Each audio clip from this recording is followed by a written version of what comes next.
This is Cars in Cleveland, where we talk about really beautiful cars and people who are investing in Cleveland. I'm Andrea Vecchio. We're headed to Chagrin Falls to talk to Bret Adams, the CEO of Chef Artpour Restaurant Group, and most well known for creating the Burntwood Taverns and M Italian. What gets you more excited about the business, the food side or the business side of the business? I grew up in the kitchen, so I was cooking at 15, and so that was the foundation. And I'm very passionate about the menus and the food and ripping pages out of magazines. So I get excited about that, but I also get excited about development and design. Walking into a restaurant that is a great location with maybe not the great operator, and just grabbing our design director of design and walking through with him textures and colors and stuff like you see around here. It's easy to get excited about that too.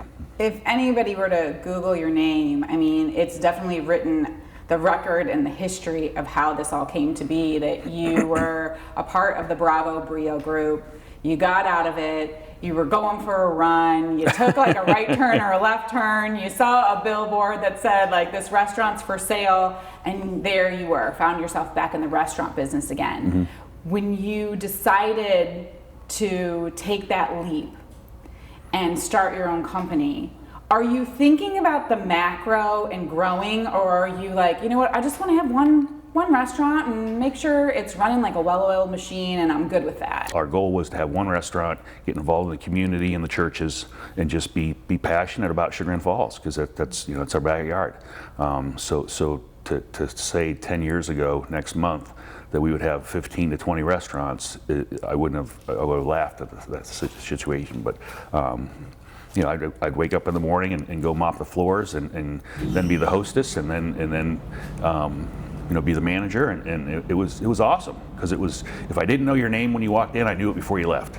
And, it was like cheers. Yeah. So if you came in at happy hour and we knew your drink, the bartender would have your drink on the table when you walked in the door. So that's sort of the culture. We don't use the C word. We use guest, because guests, that's the guest in your home. As you grow, you can't be everywhere, right? You have 15 restaurants now. More to come. You can't be in all of them at the same time, right? Like, we haven't figured that part out of technology yet. Not exactly, right? They haven't cloned you yet. So how do you make sure that quality control and that feeling of every person who walks through the door is a guest in our home? Because nobody's ever going to care about the business as much as you and your wife are, right? Like, because it's your business. Sure. How do you instill with your other employees that they care enough that it's almost as if you're like looking over their shoulder all the time?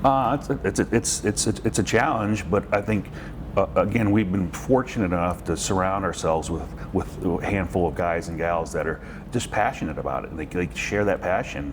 And everybody likes to make money, but for us, it's long term. It's about the guests and the guest experience. And we say there's Oz behind the curtain, and it's a limitless supply of chocolate, calamari, and champagne. And so when we make a mistake, throw as much of that at the guest as you can, and if it gets worse, then pull money out of the register and give it to the guest. Like, whatever it takes to make that guest happy is our passion. You seem to have, is it a sixth sense of a location that's going to attract people? Because what do they always say? Location, location, location, right? When it comes to business. And as you've grown, do you do all these site checks yourself? And is it just an intuition thing, or is there a formula to how you decide where you're going to go? Yeah, it's not magic. It's a little bit logical. We look for great locations, again, where the operators, maybe some of these companies are corporate companies that closed down where the location was great. They just didn't survive because of the company. And so that's our first, but we're very hands-on. Like when we walk into a location, we touch it, we feel it. We'll sit down where guests will be and just size things up. Some of these companies are corporate companies that closed down where the location was great. They just didn't survive because of the company. And so that's our first But we're very hands-on. Like when we walk into a location, we touch it, we feel it. We'll sit down where guests will be and just size things up. It really comes down to how do we feel about it? How does it feel like it could be a great restaurant? This is Cars and Cleveland. You like a nice ride to get around. I know you. I know they love you over Mercedes-Benz of North Olmsted. I know they do. Yeah, they've been great. They've been great. Colin was great, and we've.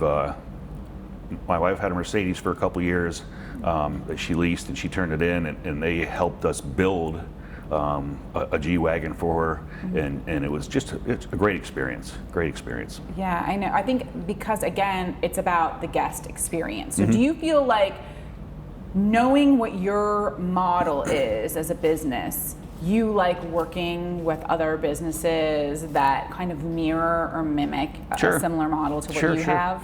Sure. Yeah. It's again, relationships, guest experiences. It obviously feels better, and it makes you engage more and creates friends too.